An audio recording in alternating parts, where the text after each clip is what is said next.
할렐루야. 오늘은 추수감사절입니다. 추수감사절은 특별히 하나님께 감사하는 날입니다. 우리가 감사를 날마다 한다고 했지만 감사를 잃어버릴 때가 많잖아요. 감사를 잃어버리면 하나님을 잃어버린 것과 같습니다. 추수감사절은 구약 성경에 기원을 두고 있습니다. 이스라엘 백성들은 1년에 3번씩 그 절기를 지켜라 하나님께서 직접 이스라엘 백성들에게 명령하셨어요. 이 감사하라는 것도 명령입니다. 내가 감사할 수 없더라도 너희들은 감사해라 이렇게 명령을 하신 거예요. 오늘의 추수감사절은 미국에서 시작되었습니다. 380년 전에 영국에서 신앙의 박해를 피해서 신앙의 자유를 찾아서 메이플라워를 타고 신대륙을 건너온 청교도들이 그 모든 고난과 역경을 이기고 그 땅에 정착하면서부터 하나님께 감사하는 예배를 드리기 시작했습니다.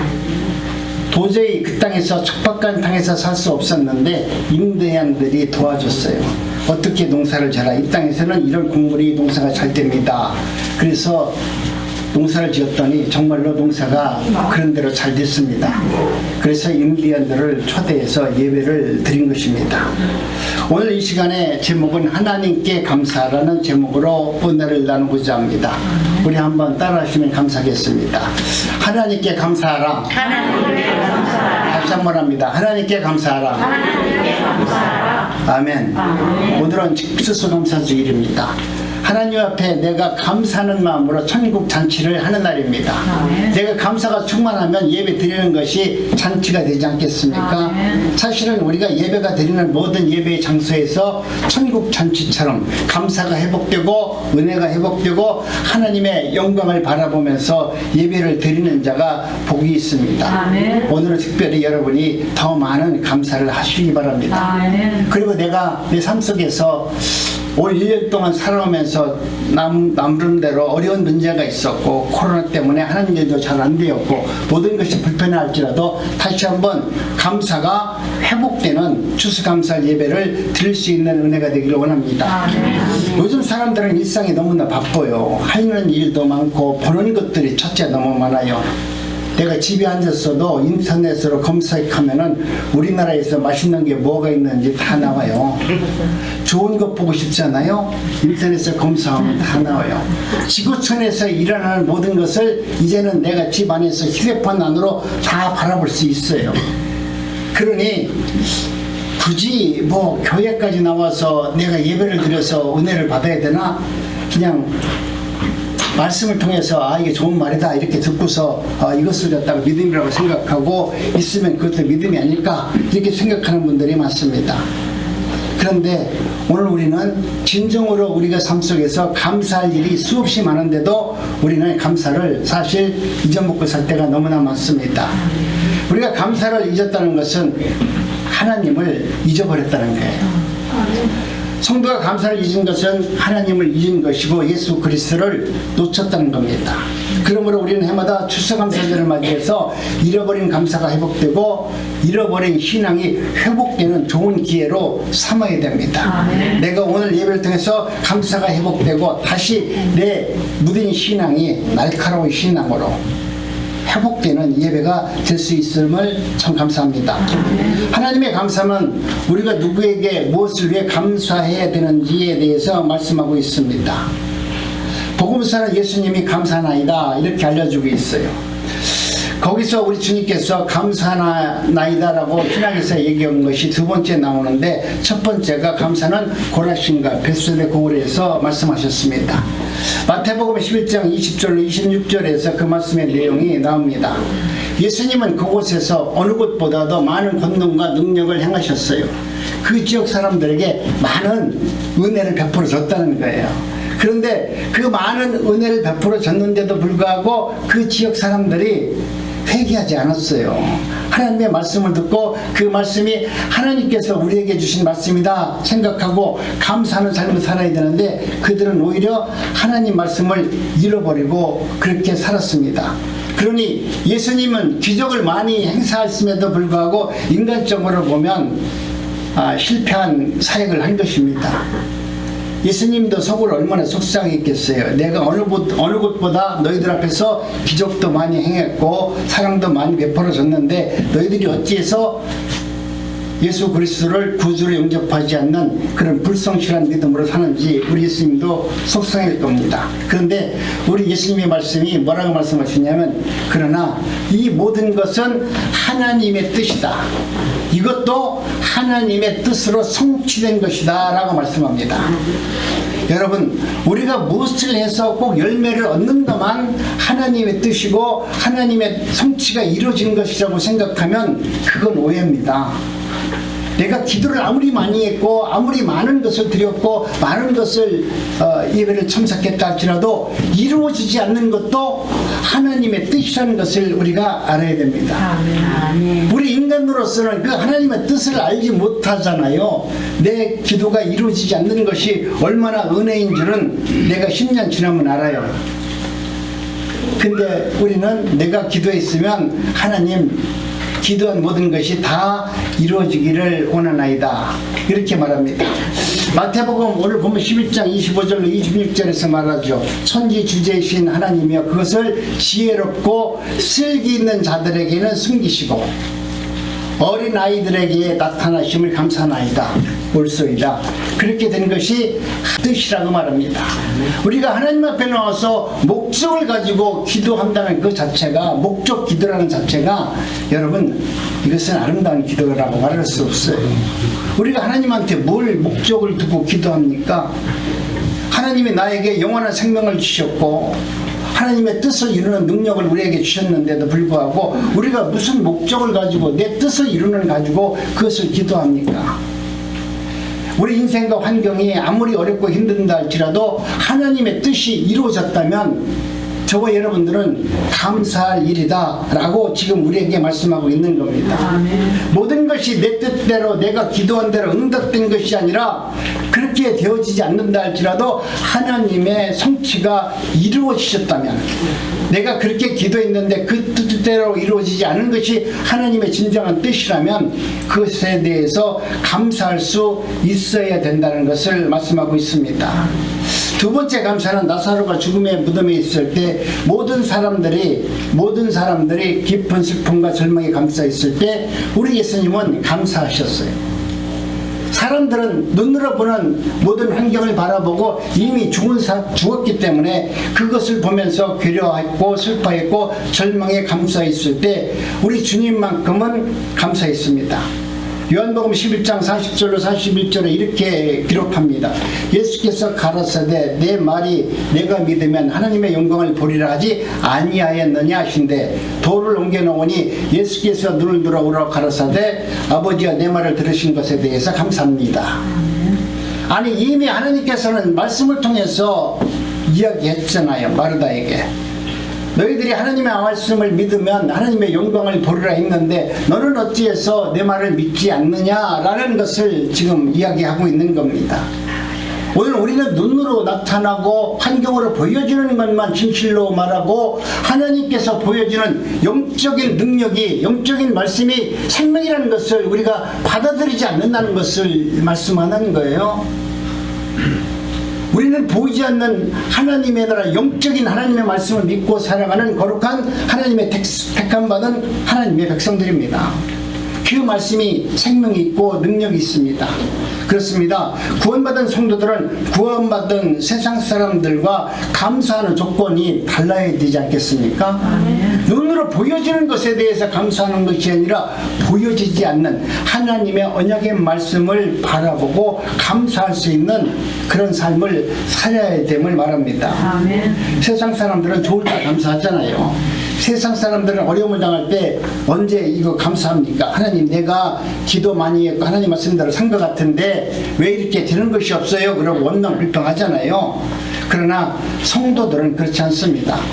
성도는 때문에 감사하는 것이 아니라 하나님 한 분으로 만족하며 감사하는 삶을 살아내는 것이 성도입니다. 좋을 때만 감사하는 것이 아니라 자기 뜻이 이루어질 때만 감사하는 것이 아니라 우리 하나님이 나의 하나님이 되시고 내가 하나님의 아들이 되시고 그분이 나의 구세주가 되시고 그분의 언약의 말씀이 내 마음속에 내 삶 속에서 나타나니까 나는 환경을 초월해서 감사할 수 있습니다. 이런 감사가 여러분 마음속에 회복되기를 원합니다. 그래서 시편 기자는 37편 4절에 이렇게 말합니다. 여호와를 기뻐하라. 저가 내 마음의 소원을 이루어 주시리로다. 우리 주님께서는 여러분이 기도하지 않더라도 여러분의 소원을 이루어 주셔서 하나님의 영광이 드러나기를 원하시는 분이에요. 그 일을 위해서 끊임없이 우리에게 역사하시고 은혜를 베풀어 주시고 능력을 행하시는 분이에요. 그런데 우리는 내가 원하는 소원을 이루기 위해서 말하는데 우리 주님께서 말씀하시는 내 소원이 뭐냐면 하나님이 나에게 주신 소원을 말하는 거예요.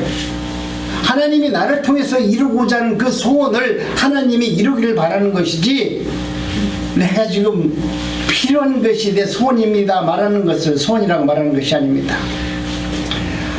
예수님의 피로 우리를 구원하신 것을 생각하면 여러분 우리 모두가 감사할 조건이 차고 넘치지 않습니까? 성령과 말씀으로 우리를 돌보시고 계심을 생각하면 또한 우리는 감사할 수 있습니다.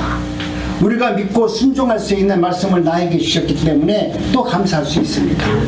감사할 조건을 찾으면 눈으로 보이지 않지만 감사할 조건을 찾으면 끝도 없이 성경 안에 기록되어 있습니다. 우리는 하나님의 언약의 말씀을 믿는다고 신앙을 고백합니다. 우리에게 믿을 수 있는 말씀을 주셨습니다. 또 우리는 그 말씀을 믿음으로 받았습니다. 언약의 말씀을 받았잖아요. 그러므로 하나님의 말씀이 우리 안에 있고 우리가 들을 수 있고 우리 손에 잡을 수 있다는 것을 생각하면 우리는 얼마나 모든 것에 대해서 감사할 수 있는지 모릅니다. 그렇다면 하나님 아버지께 감사하라고 하는데 우리가 어떻게 사는 것이 하나님 아버지께 감사하는 것일까 한번 알아보도록 합니다. 첫 번째, 산 예배를 드리고 산 제물이 되는 겁니다. 우리가 하나님 앞에 드리는 모든 예물과 예배는 살아있는 자들이 드려야 됩니다. 하나님 말씀 앞에 감사가 회복되지 않는 자들이 감사가 없는 것으로 예배를 드리는 것을 기뻐하는 것이 아니라 산 예배라는 것은 감사가 차고 넘치고 은혜가 받은 자들이 예배를 드리라는 거예요. 하나님의 은혜에 감사하는 것은 산 예배, 역동적인 예배, 성령 충만한 예배, 말씀 충만한 예배, 예배를 산 예배로 드릴 때 그것이 하나님 아버지 앞에 감사로 드려지는 감사 예배가 된 것이고 산 예배라고 말하는 겁니다. 또한 하나님의 은혜를 감사한다면 우리의 거룩한 몸을 산 제물로 산 제사로 드려져야 한다. 그 말인 것입니다. 그래서 바울 사도는 로마서 12장 1절에서 그렇게 말씀을 합니다. 그러므로 형제들아 내가 하나님의 모든 자비하심으로 너희를 권하노니 너희의 몸을 하나님이 기뻐하시는 거룩한 산 제사로 드리라. 이는 너희가 드릴 영적 예배니라. 오늘 우리는 성경에서 말씀하시는 이 말씀이 오늘 우리에게 생명의 말씀이 되어서 감사가 회복되고 그런 예배를 드릴 수 있어야만 됩니다. 또 예수님께서도 이렇게 말씀하셨습니다. 예배를 드리는 자가 신령과 진정으로 예배를 드리라. 정말 감사하는 마음으로 하나님의 영광을 위해서 오늘 하루도 살았고 앞으로도 영원히 주님은 나의 주님이 되시고 나를 이끌어 주십니다. 하나님 감사합니다 라는 마음으로 예배를 신령과 진정으로 드리는 자가 되라고 말씀합니다. 그러므로 우리의 몸과 마음을 들여 감사의 예배를 드리고 우리가 시간과 물질을 들여 성김과 나눔을 삶 속에서 아름답게 실천하면서 사는 것입니다. 우리가 예배는 몸과 마음을 드렸을 때 진정으로 하나님과 일치를 이루는 것입니다. 그렇습니다. 그러므로 감사가 드려지는 예배와 봉사는 산 제사의 기적을 낳는 놀라운 능력이 나타나게 되어 있습니다. 사복음서에 보면은 오병이의 기적 사건이 나오는데요. 마태, 마가, 누가, 요한복음 사복음서에 다 기록되어 있습니다. 거기에 예수님의 감사 기도는 놀라운 기적을 일으키게 됩니다. 뿐만 아니라 한 어린 아이의 헌신적인 참여가 기적을 낳게 합니다. 예수님께서 빌립에게 말하잖아요. 이 많은 자들이 먹을 것이 없는데 이들에게 먹을 것을 갖다 주어라 이렇게 명령을 하잖아요. 그런데 제자인 빌립이 생각하니까 예수님은 그냥 밑도 끝도 없이 아니 저들에게 먹을 것을 갖다 줘라고 명령하셨는데 예수님이 지금 생각이 있으신 분인가? 이 광야에서 어떻게 내가 먹을 것을 구할 수 있어요? 그리고 한두 명이면 몰라도 청년만 5,000원, 장장만 5,000명, 모든 사람은 몇만 명인데 이들을 어떻게 먹으려고 하나님이 주님이 말씀하시지? 그래서 필립이 예수님께 말씀하잖아요. 예수님, 이 많은 사람들이 먹이려면 200데나리온이라는 돈과 떡이 필요합니다. 이것은 만약 무슨 말이냐면 예수님 이거 불가능합니다. 할 수 없습니다. 이 말이에요. 내가 설령 돈이 있다 할지라도 지금 이 광야에서 떡을 어디 가서 사옵니까?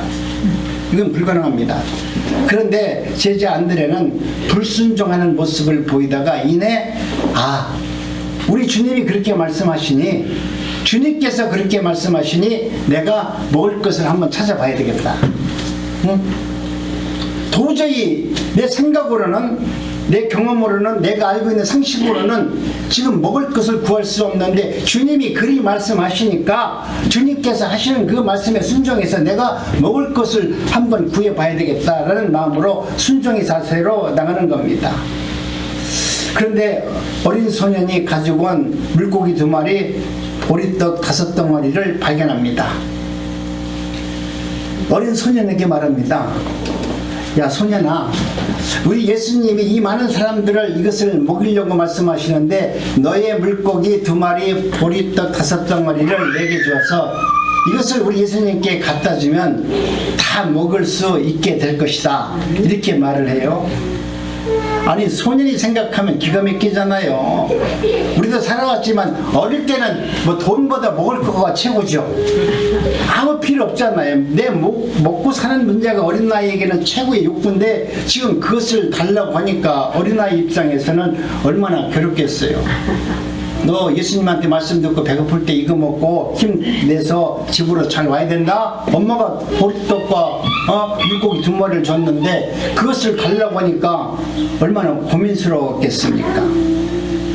소년은 그것을 먹어야 허기를 면하고 배를 채울 수 있고 힘을 얻어서 집으로 갈 수 있는데 이것을 드려야 되는지 안 드려야 되는지 고민을 했을 겁니다.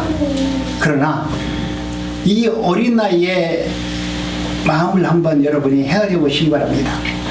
그 어린아이가 안드레에게 와서 너 물고기를 달라고 했을 때 그냥 좋겠어요?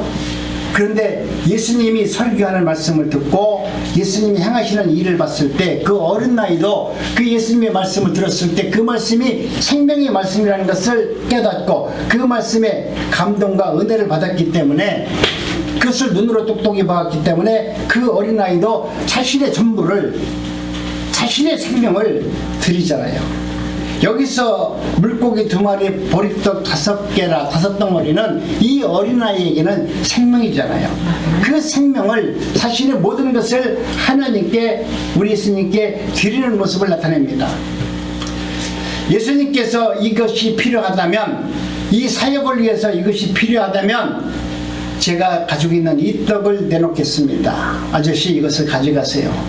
이 어린 소년은 물고기 2마리와 보리떡 5덩어리를 내놓는 헌신의 제사, 헌신의 감사 예배를 스스로 드리면서 제자에게 그 떡을 주었을 겁니다. 그것을 받으신 예수님께서 어떻게 했습니까? 나 같으면 그랬을 것 같아요. 아니 안드레야, 내가 좀 보리떡 먹을 것을 구해오라고 하면 강주리를 하나를 갖고 와야지. 최소한도 이거 갖고 와가지고 나보고 어떻게 하라는 거야? 이걸 갖고 와서 내가 어떻게 하라는 거야? 이 많은 사람들 어떻게 먹일 거야? 예수님의 속으로 어쩌면 그랬을지도 몰라요.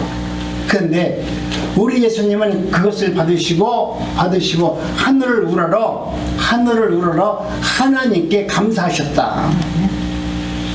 여기서 보면 축사하셨다 이렇게 말했는데 축사는 곧 감사란 말이에요. 여러분 오늘 우리가 삶 속에서 하나님의 은혜로 살아가는 저와 여러분들은 하나님 앞에 이와 같이 먼저 감사하는 마음이 내 마음에서 진정으로 우러나면 여러분의 삶 속에서 이루어지는 모든 문제를 다 극복할 수 있는 능력이 그 감사 안에 담겨져 있습니다. 예수님이 그렇게 하늘을 우러러 하나님 물고기 2마리 보리떡 5개를 들고 우러러 기도할 때 밑에 사람들이 봤을 때 뭐라고 할 거예요? 저걸 들고 기도한다고 무엇이 될 것인가? 그런데 여러분, 하나님의 그 놀라운 능력, 예수님께서 하시는 그 기도는 하나님으로부터 놀라운 기적을 배설해내게 됩니다. 그럼에도 불구하고 여러분, 하나님, 예수님은 축사를 하셨고 그 축사의 의미가 감사의 의미인데 먹어야 될 사람들이 그렇게 많음에도 불구하고 물고기 2마리, 보리떡 5덩어리를 통해서 그 많은 사람들이 먹고도 남아서 12강줄이가 남았다고 하잖아요. 이것은 오늘 우리들에게 말씀하시는 것이에요. 왜 그러냐면 믿지 못하고 헌신하지 못하는 우리들에게 말씀하는 겁니다. 제자들을 책망하지 않잖아요. 모든 것을 하나님께서는 내가 명령했는데도 너희들이 한 것이 없다라고 말하고 책망하는 것이 아니라 그 모든 것을 다 완벽하게 받아들여서 하늘을 우러러 축사하시는 그 예수님의 마음을 여러분 헤아리시기 바랍니다. 내 앞에 5,000명의 남자가 있고 수많은 사람들이 앉아 있습니다. 그런데도 불구하고 그들에게 이와 같은 기적을 행하셨습니다. 여러분도 이 기적을 믿으시면 아멘 하시기 바랍니다. 이 기적이 여러분 삶 속에서도 그대로 일어나기를 원하신다면 아멘 하시기 바랍니다. 여러분, 이와 같이 하나님의 은혜 가운데 저와 여러분들이 모든 것은 하나님이 그렇게 행하신다는 것을 믿을 수 있는 은혜가 있기를 원합니다. 두 번째는 부모를, 어른을 공경하는 것입니다. 부모를 공경하는 것은 하나님을 기쁘게 하는 것이다 라고 말합니다. 우리가 구원받은 성도는, 은혜받은 성도는 어떻게 살아야 됩니까? 하나님을 기쁘게 하면서 살아야 돼요. 또 여러분은 여러분의 부모님을 기쁘게 하는 일을 위해서 살아가야 돼요. 어머니 왜 내 말을 안 들어요? 어머니를 가르치려고 하는데 요즘 우리 딸도 나를 가르치려고 그래요. 이거 잘못된 거예요. 그냥 하나님, 내가 하나님을 기뻐하게 하듯이 내 부모를, 어른들을 기뻐하는 삶을 살아내는 것이 하나님께서 주시는 큰 축복입니다. 구원받은 성도가, 은혜받은 성도가 어떻게 살아야 됩니까? 기뻐하면서 하나님께 영광을 돌리면서 살아야 됩니다. 그래서 바울 사도는 말합니다. 그런즉 너희가 먹든지 마시든지 무엇을 하든지 다 하나님의 영광을 위해서 하라. 우리가 살아가면서 지금 여러분 나를 위해서 산다고 하잖아요. 그런데 성경은 말하기를 너희들이 무엇을 먹든지 무엇을 마시든지 무슨 일을 하든지 다 주의 영광을 위해서 그 일을 하라 이렇게 말씀합니다. 여러분, 우리가 신앙생활을 어떻게 해야 됩니까? 어떤 분들은 신앙생활을 하는 것을 굉장히 어렵게 말씀하시는데 간단합니다. 우리 하나님을 기쁘게 하면 돼요. 내가 내 어머니를 기쁘게 하는 거 뭐가 있어요? 어머니한테 아침 조반 맛있는 것 해드리고, 어머님이 해달라는 거 해드리고, 어머니 앞에서 노래 불러달라면 노래 불러주고, 어머니를 기쁘게 하는 것이 하나님을 기쁘게 하는 것이라 라고 말씀하셨어요.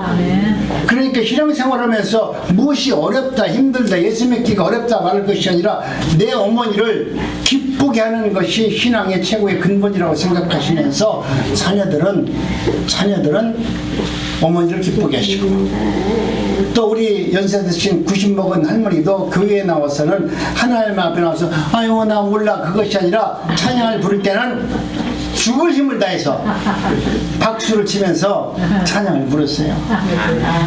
내가 여기서는 지금 90이고 나이가 100이라고 해가지고 막 힘들고 노인이라고 하지만 하나님, 예수님 앞에 가면 깐난 애기도 앉을 수 있어요. 아주 어린 나이라고. 근데 여기서 내가 할머니라고 범자가 보면 되겠어요? 그러니까 지금은 만약 찬양 부를 그런 일이 있다면 허리를 바로 피시고, 맨날 누구야 이종필 목사가 와서 그렇게 말씀하잖아요. 손을 번쩍 들으라고 그러는데 나는 이게 안 들려. 번쩍 들으라고 하잖아요. 이게 반드시 들리는 사람은 최소한 10년 더 산대요. 한번 두 손 한번 번쩍 한번 들어보세요. 우리 어르신들 들어보세요. 보통 거 앞으로 10년 사는 줄은 그때 없습니다. 10년, 1년에 한 번씩, 10년에 한 번씩 내가 조사를 한번 해보겠습니다. 여러분, 하나님의 말씀 가운데 저와 여러분들은 그와 같이 말씀합니다. 예수님도 우리에게 말씀하셨어요. 마태복음 6장 36절에서 너희는 먼저 그의 나라와 그의 의를 구하라. 그리하면 이 모든 것을 너희에게 더하시리라. 아멘. 그러므로 오늘 우리는 하나님을 기쁘게 하는 것은 바로 내 어머니, 내 부모님들을 기쁘게 하는 것입니다. 아멘. 골로새서 3장 20절에도 이렇게 말씀합니다. 자녀들은 그 모든 일에 부모에게 순종하십시오. 그것이 주님을 기쁘게 하는 일이다 라고 말씀합니다. 구약성경 레위기 19장 32절에서 또 말씀합니다. 너는 샌머리 앞에 일어서고 노인의 얼굴을 공경하며 내 하나님을 경외하라. 나는 여호와니라. 아멘. 예수님의 명령이에요. 아멘. 내 부모님을 섬기는 것은 우리가 인생의 근본이에요. 아멘. 그리스도를 섬기는 것도 근본이지만 예수님을 섬기는 것도 근본입니다. 아멘. 여러분, 하나님께서 인간을 창조하셨어요. 아담과 하와를. 그런데 아담과 하와만 창조하셨지 그 다음 인간은 누가 창조했냐? 내 어머니 아버지가, 그리고 또 우리 하나님이 삼위 세 분이서 합작해서 우리 인간을 이 땅에 태어나게 했어요. 우리는 우리 엄마 아버지가 좋아서 내가 나온 줄 알죠? 거기에 우리 하나님이 계세요. 아멘. 우리 하나님이 계시기 때문에 저와 여러분들이 엄마 아빠를 통해서 우리가 이 땅에 나온 겁니다. 아멘. 그러니까 한 사람을 낳기 위해서 하나님 혼자 일하신 것이 아니라 나의 어머니, 나의 아버지도 큰 일 하셨어요. 그래서 우리가 세상에 나온 겁니다. 그러니 하나님만 기쁘게 할 것이 아니라 힘쓰고 애쓴 우리 부모님에게도 하나님 앞에 대하듯이 그렇게 힘쓰고 애쓰면서 하나님을 경외하고 감사하는 삶을 살아내야 됩니다. 아멘. 그러므로 하나님께서 말씀하신 부모를 공경하지 않는 것은 창조의 질서를 깨뜨리는 거예요. 하나님이 하시는 것을 외면하는 것입니다. 그뿐만 아니라 바로 하나님을 배반하는 겁니다. 그 대표적인 예가 바로 가인인데요. 아담과 하와는 분명히 가인과 아벨에게 예배에 대해서 가르쳤을 거예요. 부모가 그 당시는 딴 게 교육이 없으니까 하나님 앞에 제사 드리는 것이 최고의 교육이었을 건데 아담과 하와는 분명히 가인과 아벨에게 예배를 어떻게 드려야 된다는 것을 가르쳐 주었을 겁니다. 아벨은 그 아버지 어머니가 가르쳐준 그대로 제사를 드렸을 거고요. 그런데 가인은 아버지 아담과 어머니 하와가 말씀한 그대로 제사를 드린 것이 아니라 자기의 뜻대로 자기의 생각대로 불순종의 제사를 드렸습니다. 그러므로 가인의 불순종과 불공경은 하나님 앞에 잘못된 예배를 드렸고 형제를 살인하는 결과를 낳게 되었습니다. 부모와 어른을 공경하는 것은 하나님의 약속을 드리며 사는 가장 축복된 하나님의 언약의 말씀인 것입니다. 오늘 우리나라 5,000년 역사도 여러분 우리가 잘 기억해야 됩니다. 우리나라 여러분 잘 알잖아요. 지어자원이 없는 나라입니다. 외침도 엄청나게 많이 받은 나라입니다. 그런데 이 땅에 종교가 들어오기 전, 이 땅에 유교가 들어오기 전, 이 땅에 불교가 들어오기 전 우리 대한민국, 우리 조선에는 뭐가 있었냐면 효정신이 있었어요. 이 제도가, 이 작은 나라가 5,000년의 역사를 이어올 수 있는 어쩌면 이 효정신이 우리 대한민국의 근본이 아닌가 생각을 합니다. 그런데 우리 기독교인들이, 우리 신앙인들이 잘못된 것이 있었어요. 그것이 뭐냐면 제사 제도에서 그냥 내가 제사를 안 지내는 것이 믿음이라고 생각하고 제사 지내지 마세요 그랬는데 여러분 그거 이전에 성경에 보니까 하나님 내 아버지를 공경하라 그랬어요. 그렇기 때문에 오늘 우리는 모든 것이 다 어머니 아버지 내 부모를 공경하는 것보다 제사 안 지내는 것이 더 신앙이 깊은 것이라고 생각해서 그런 것을 믿음으로 보이기를 원했고 그런 말들을 많이 한 것입니다. 그러나 성경을 우리가 다시 한번 살펴보고 다시 한번 살펴보니까 성경은 우리에게 말씀합니다. 우리가 하나님의 말씀 가운데 우리가 가장 중요한 것이 뭐냐면 내 부모를 공경하라. 그리하면 너희 하나님 여호와가 내게 준 땅에서 내가 생명을 길게 하고 복을 누리게 할 것이다. 이 말씀이 생명의 말씀으로 기억되어 있는데 이 말씀을 외면하고 제사 안 지내는 것이 최고의 덕목인 것처럼 이야기한 거예요. 여러분, 오늘 우리는 하나님의 말씀 앞에 부모를 먼저 공경하는 것이 이루어지고 이루어진 그 말씀과 그 삶을 통해서 이것이 우리 하나님께서 이것 때문에 살아있는 부모님에게 효하는 것이지 돌아가신 부모에게 효하는 것은 효가 아닙니다 하면서 내가 온몸으로 실천한 다음에 이야기를 했다면 우리 기독교가 지금 이 대한민국에서 그렇게 감사하지 못하고 사람들에게 박해를 받는 기독교는 아닐 겁니다. 그러므로 우리는 추수감사절을 맞이하면서 하나님께 우리가 감사를 한다면 그 감사한 것 중에 감사할 것이 무엇이냐? 그것은 감사의 조건이 무엇이냐? 감사의 행위가 무엇이냐? 그것은 바로 우리 부모님을 공경하는 것입니다. 그러므로 말미암아 이 땅에서 하나님이 주신 은혜와 하나님이 주신 사랑, 하나님이 주신 복을 빼앗기지 않으려면 저와 여러분들은 내 부모님에게 먼저 감사하는 마음을 회복하시기 바랍니다. 세 번째 감사는 나와 함께 사는 이웃에게 감사하라고 말씀합니다. 그렇습니다. 이웃을 향한 감사는 그 이웃을 향해서 역사하시는 하나님의 감사하는 것입니다. 내 이웃에게 감사하지 않잖아요. 그러면 나는 감사의 사람이 될 수 없어요. 내 이웃에게 나를 통해서 그 이웃을 통해서 내가 복을 받습니다. 그렇기 때문에 내 이웃에게 선한 열매를 뿌리는 삶을 살았을 때 그 이웃이 나에게 감사의 삶을 돌려줬을 때 나는 감사를 드리면서 살게 됩니다. 하나님은 우리에게 이웃을 주셔서 영혼 구원의 열매를 맺을 수 있는 기회를 주셨어요. 내 주변에 믿지 않는 분들이 있다면 그분을 에이구 왜 예수 안 믿어? 이렇게 보지 마시고 그분을 나에게 주신 것은 영혼 구원의 열매를 맺을 수 있고 성령의 열매를 맺을 수 있는 절호의 기회를 나에게 주셨구나. 내 주변에 보니까 믿지 않는 분들이 너무나 많다. 야, 나는 지금 완전히 복덩어리 가운데 들어와 있구나. 그렇게 많은 전도할 수 있는 사람들을 내가 굳이 나가서 찾지 않더라도 내 집에서 문만 열어보면 볼 수 있으니까. 여러분, 그런 마음으로 우리는 이웃을 대하시고 이웃을 바라보셔야만 됩니다.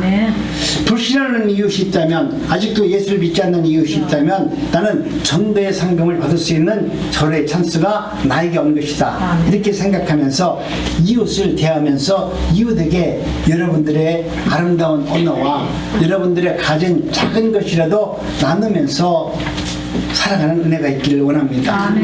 만약 주위에서 나를 괴롭히는 이웃이 있다면 그 이웃은 내 인격을 연단시켜서 나를 갖다가 온전한 사람으로 만들려고 하나님께서 저 인간을 나에게 선생으로 붙여주셨구나.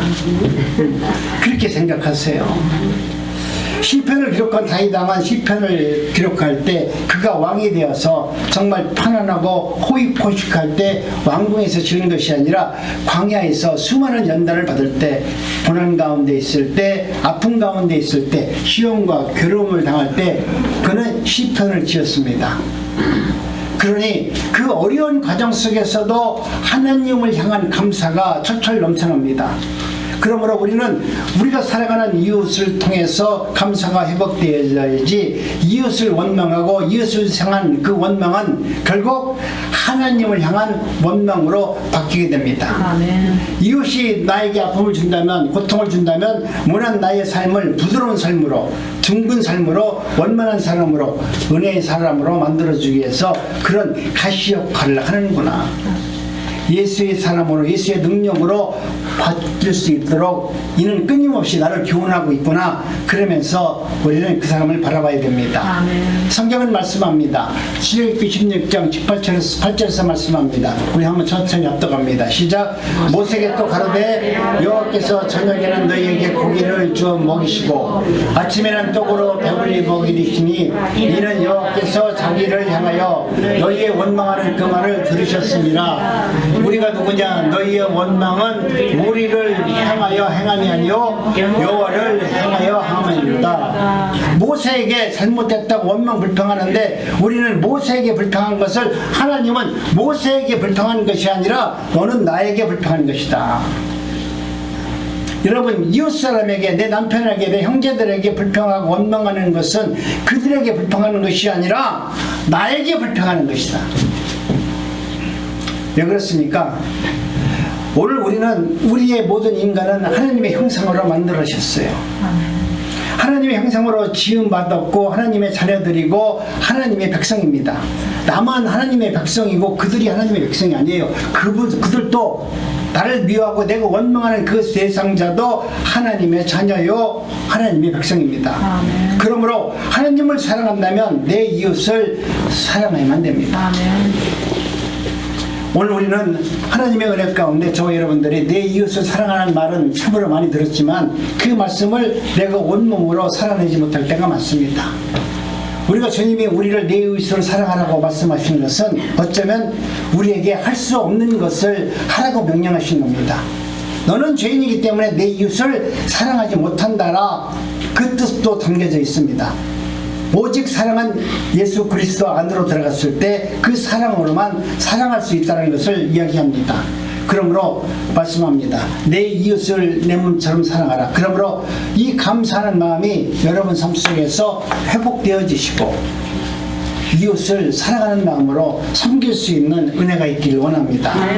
이번 추수감사절을 통해서 우리가 회복되어야 될 것은 감사로 드려지는 예배와 봉사와 산제사는 기적을 산출할 수 있기 때문에 감사가 회복되어져야만 합니다.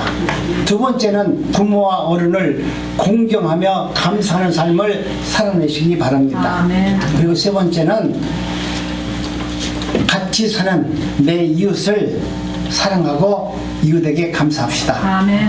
우리 한번 옆에 있는 분들과 인사합니다. 당신이 내 옆에 앉아주셔서 감사합니다.